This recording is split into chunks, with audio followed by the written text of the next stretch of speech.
Assalamu alaikum wa rahmatullahi wa barakatuh. Today we're going to be reacting to Christian left in utter shock after attempting to criticize Islam by Muhammed Ali. Let's get into it. Didn't like what's with Islam and the whole thing with I have it written here about here it is, like not being able to like drink or like listen to music and a bunch of other things like that, like with that whole thing, right? But the But Quran none of that. song, so would that not be considered music? None of that matters, by the way, because all of these are moral questions that you're asking right now. And moral questions are based on a foundation of where do you get your morality from. So these are all based on whether a religion is true or not. Nobody needs to argue every moral command, because if we already prove the basis that they are from God, then nobody can argue with God. So the question should never be like, what is this moral? Why does it command this moral specific thing? What is the explanation for that? Because that has an assumption that we are able to explain every command of God rationally. And that would necessitate that we know what God, wants in every aspect. Of course, we don't. So there are certain things that God will command, and they could be just for the sake of submission. That there are things that we desire, we like, but God is testing, we will submit to his command over following what we desire or not. And this can be the case. Doesn't need to have a specific rational explanation, because this life is a test. But like I said, these moral questions, all of them are hinging on the reality of where do you get your morality from to begin with. And drinking alcohol is not unique to Islam. The Bible says the same thing about not getting drunk. But whether it is Islam, Christianity, or whatever, it doesn't matter. Even if you go to an atheist and tell him, is drinking alcohol a beneficial thing for your life? I don't think they will say yes. Even if they like alcohol, they'll probably be honest enough to tell you that this is not beneficial. Why? Number one, if we talk about scientifically, alcohol, no amount of alcohol, and the Daily Mail and many different places published a scientific study that was very recent, refuting the previous study, a little bit of alcohol wine is good for your heart. That's a fake study that was there so people can, buy wine, obviously. So that's the whole reason the study was there. But these recent studies show zero amount of alcohol is good for you.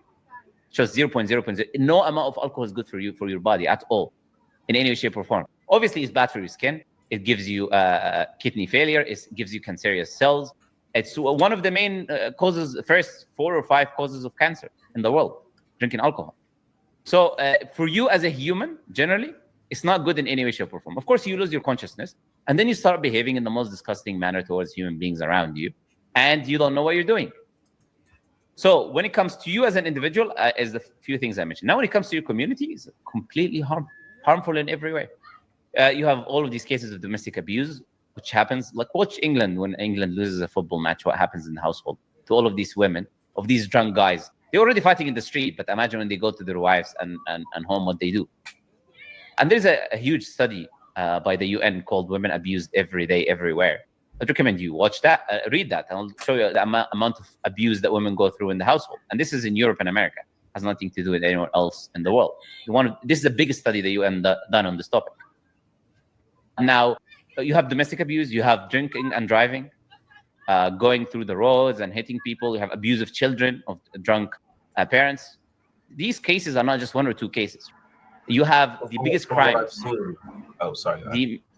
The Metropolitan Police, for example, they say 60 to 70% of the knife crime that happens in the UK, for example, are people who are under influence, drugs or alcohol. So I don't think anyone can rationally argue that alcohol is good for the person or the community. They just have to be not honest, sincere people. So, of course, Islam prohibits that. Now, someone might come and say, I'll tell you the basic, responses which are lame. They will say, oh, what about I drink responsibly, a little bit of wine in the evening or whatever. We just already established that's not healthy for your body, number one. Number two, how does a person become an alcoholic? Nobody's born a baby and he starts like drinking the whole bottle, from his mother's womb, coming out with a bottle of alcohol. You drink gradually. Your body naturally becomes tolerant to alcohol. It develops tolerance to alcohol. And with time, you drink more because you have more tolerance. So you become a stronger drinker. So you need to drink more. And then when sad, difficult events happen to your life, you drink even more because you want to forget. And this is how a person gradually becomes an alcoholic. And the religious commands are for everyone, for the community. It's not about you. Religion is not about selfish. Oh, look, I like you, you're a good guy. So God will say, I like you, you can drink. The rest of the people can. No, the laws are for the community, and God knows the nature of every human being. So, like I said, this is not something that anyone can argue like rationally that is beneficial for anyone, for sure. Okay, yeah, I see that. I see how it's not like beneficial, but if it were to be right that the Quran is like great and like leading and like being equal to people and like both men and women, then how is it that even so, like the Middle East has like almost one of like the highest rates of like violence against women? If the Quran is like supposed to make men and women equal, it has like it's not even like where the US is like comparable. So like how is that still like a thing? Well, again, by the way, that statement is not true. Which studies that you have that shows that in the Middle East is higher than anywhere else in the world, or whatever? That's not true, by the way. It's like it said it was like one of the highest, like there and Africa are pretty up there. Well, Africa is not necessarily a Muslim, it's not a Muslim country, as you know, obviously. North Africa, there are no, I don't think that is true. This study, we need to look at it. How many people did they conduct? I brought you a study in the UN, which I believe like nearly 100,000 women. This is the biggest study done by the UN, United Nations. I'm not talking about some random study where someone surveyed 10 women and then came to a conclusion that fits their narrative. So if you present something, you need evidences for it. And I looked at that. That's not true, number one. But there is a projection of this idea, of course, in the West, because the West wants to convince themselves that the people in Africa and the people in the Muslim countries are a bunch of barbarics that need to be educated and enlightened. And they are the white savior that is going to come and do that. And you should know that more than anyone else, I would say. So they have this, they have this narrative that they want to come to us with. But in reality, when you look at true studies, that's not true in any way, shape, or form. People can do the research on that. But again, even if there was cases of abuse or whatever, cases, right? It's definitely not one of the highest. But if there's cases of abuse, that cannot be correlated to the religious text, because there are good and bad people everywhere. There's 2 billion Muslims in the world. Quarter of the population of the planet, you can say, if not third, very soon, of the population of the planet are Muslims. So when you have some people somewhere doing something wrong, obviously that's going to be the case. We have this amount of people existing on the planet.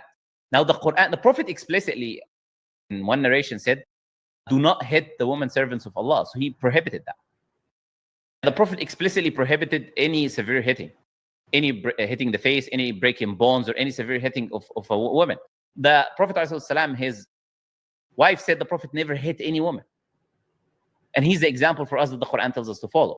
So if the religion teaches us that, and some random idiot goes and does something wrong, of course, there's no correlation there between the religion and an action of a group of bad apples, someone. I was thinking that. I found it. I found the study that I was looking at. The one, it says that in the Middle East and North Africa. So for the Middle East and North Africa, it's 45% of women experience. By who is the study? This is the Action Aid from the UK. It's a UK article from 2022.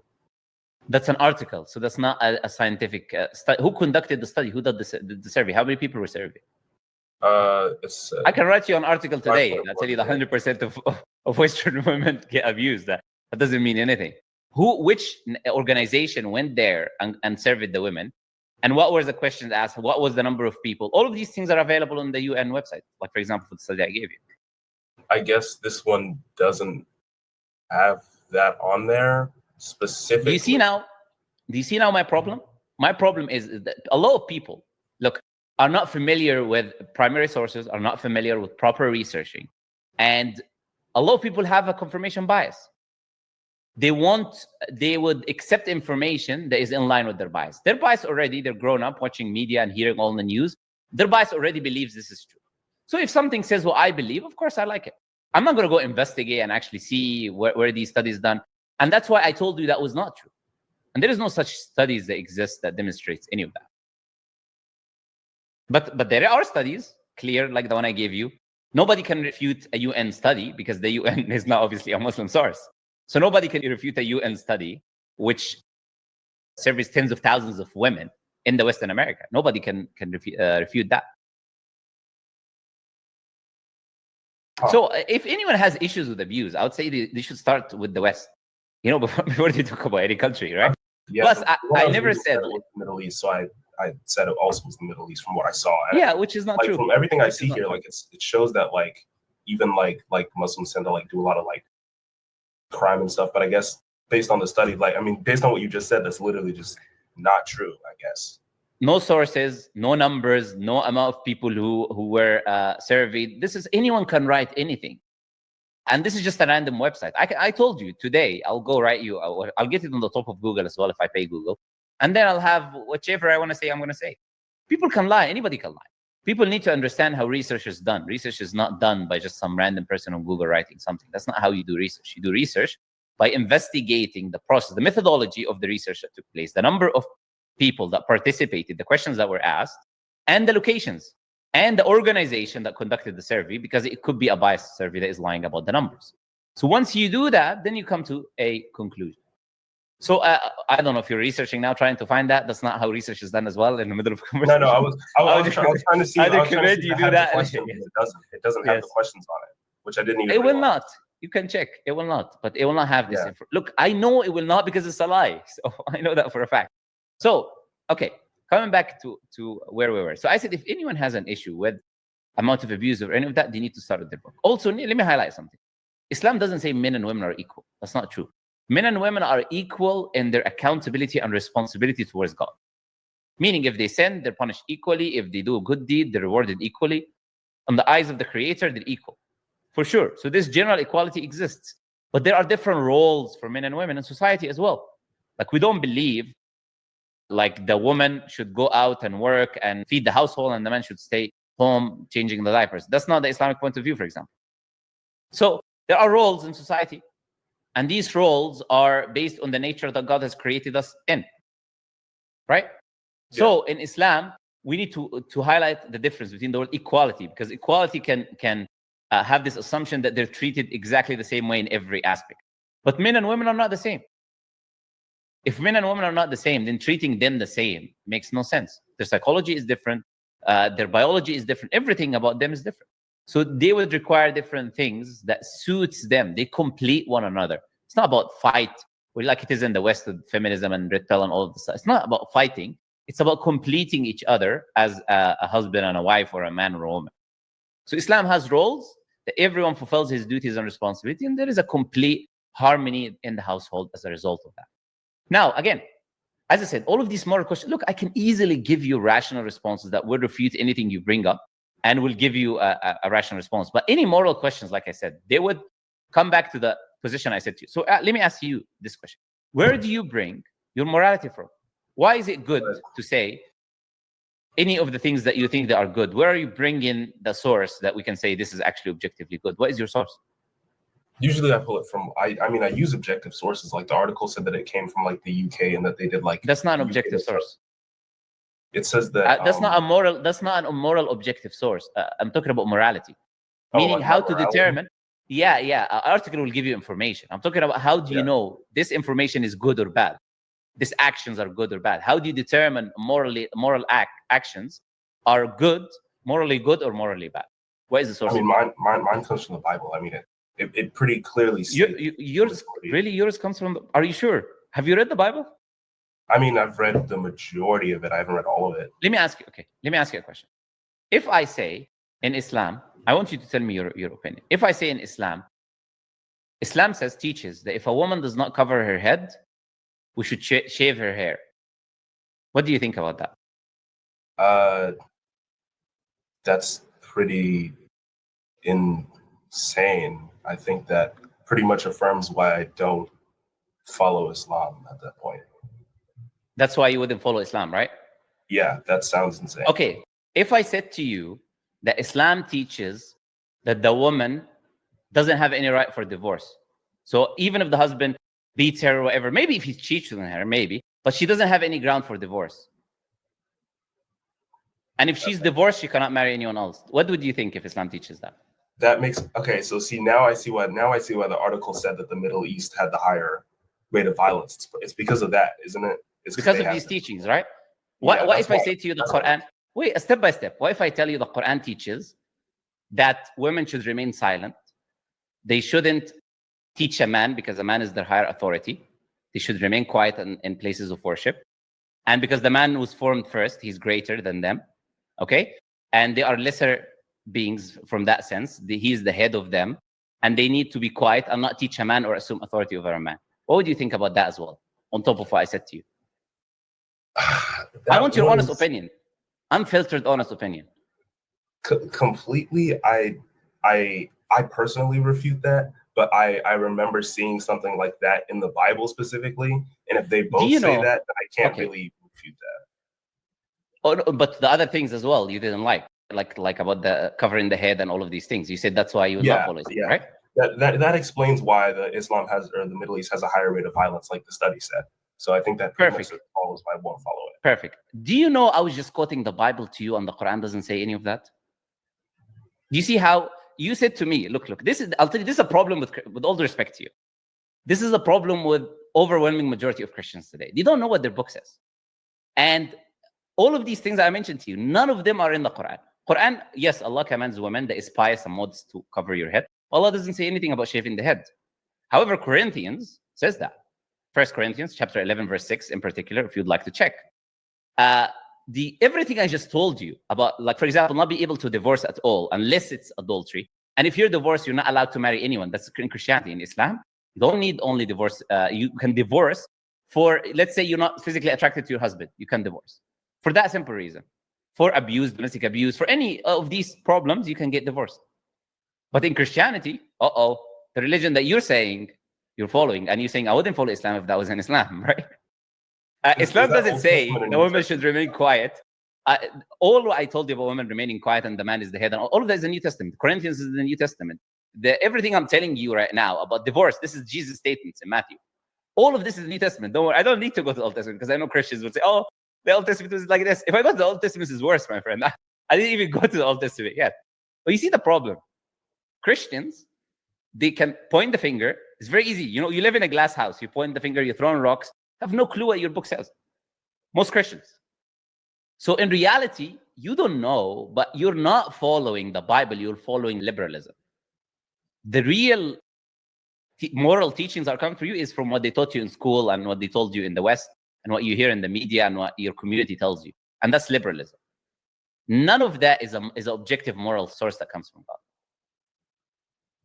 So I would recommend every Christian, to open their book first, read what it says about women, because it couldn't say anything worse, in my opinion. And then see if they can talk about anything that says in the Quran about Islam. The Quran, what Islam... Now let me give you the contrast of what Islam teaches about women, not what Christianity teaches, which we just said. Now, what does Islam teach about women? Islam teaches, like the Prophet told us, that men and women are generally equal. There's no statement like this in the Bible. The Prophet told us that the Prophet told us the best of you are the best to their wives. The best of you are the best to their wives.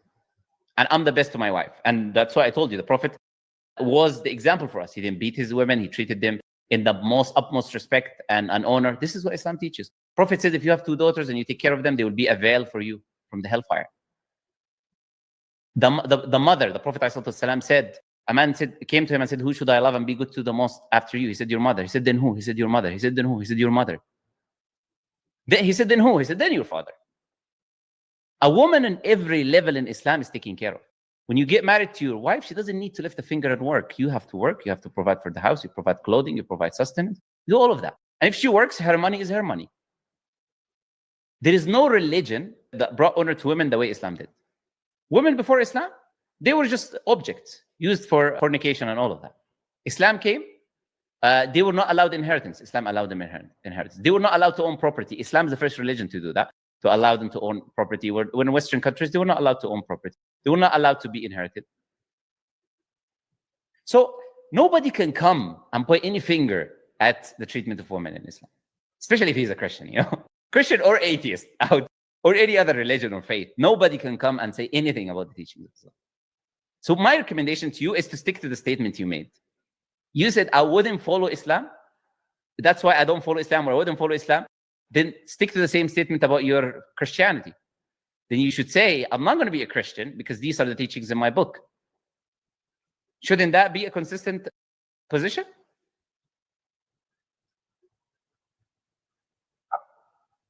I mean, I guess I didn't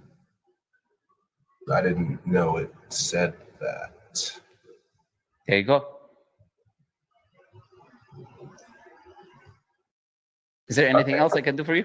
No, I guess that's it, kind of. Yeah, I told my friend that if you refuted all my questions, that I would convert. So I guess now I have to do that. I didn't think you would actually do it.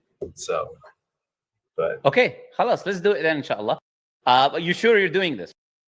yeah, I bought this today. I told him that if you were able to refute all my questions, that I would convert. But I didn't think you'd actually do it. So no problem, no worries. Okay, never say never, as they say, right? All right. Yeah, so, I guess to become Muslim is a very simple process. It is testifying that there is nothing worthy of worship except Allah, God, and to testify that Prophet Muhammad is his messenger and servant. We'll say it in English first, and then we'll say it in Arabic. Say after me, I testify. I testify. There's nothing worthy of worship. There's nothing worthy of worship. Except Allah. Except Allah. And I testify. And I testify. That Prophet Muhammad. That Prophet Muhammad. Is his messenger. Is his messenger. And servant. And servant. Okay, we'll say the same thing, but in Arabic slowly. Say, Ashhadu. Ashhadu. Allah. Allah. Ilaha. Ilaha. Illa Allah. Illa Allah. Wa ashhadu. Washhadu. Anna. Anna. Muhammadan. Muhammadan. Rasul Allah. Rasul Allah. That's it, my brother. You are officially, alhamdulillah, a Muslim. And I'll tell you something. It's a respectable position when you are sincere towards the truth. You know, many people, their arrogance comes in the picture. Their ego comes in. You know, I could not be. How am I wrong? I can never be wrong. I have to be true. But to accept the truth after the truth is presented to you is more admirable than anything else. So I ask Allah to bless you for that. I ask Allah to keep you firm in the truth. You said you tried to go to the mosque with your friends. So inshallah, they seem like very good friends, you know, trying to bring you closer to come closer to God and worship God. So I recommend you keep good company with them. And inshallah, take everything step by step, like learning how to pray and all of that. And I have an email. You're welcome to message me there. Send me your details. And I can connect you with our team if you like. If you have any other questions, you can ask them there. This is my email. So if you take a screenshot, and you're welcome to send me any questions you have, or your information, like your phone number, where you live, etc. And I will connect you to our team. And as I said, if you have any questions or anything like that, you're welcome to ask. Is there anything? I'm very, very happy for you. I ask Allah to keep you from the truth. I know it's a big decision that you took. That's why I asked you if you were sure. But trust me, there isn't anything that anyone can come up with that shows that Islam is not the truth. And there's a million things I can come up with to show people that not only Christianity, but any other faith is not the absolute truth from God. Okay. Yeah, I really didn't think that the Bible said any of that stuff. So that's kind of crazy that even. I mean, I can't say that I'm not going to follow Islam if Islam says that, and then the Bible says that, and then I continue following. That's just not right. It's not sincere. So. It's not sincere. It's not consistent. Yes, and sincerity, like I said, it's a very admirable characteristic. And the reason I told you the Quran is because I wanted your raw reaction. Because remember, I told you about confirmation bias. If I told you it's the Bible, then you'll instantly try to find the reason to respond.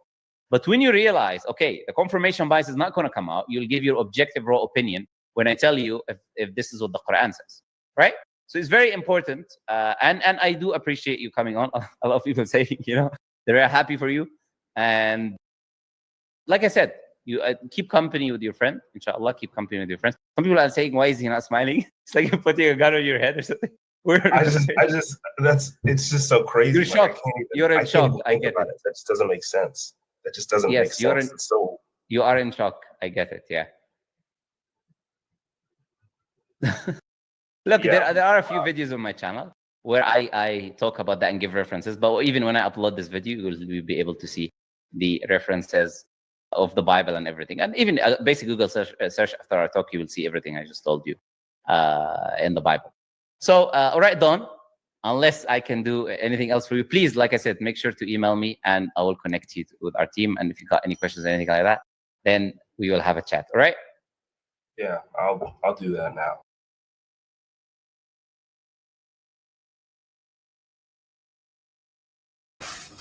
All right, guys. Thank you for watching. Make sure that you guys like, Hello. share, Hello, hi. subscribe. How are you? Hi.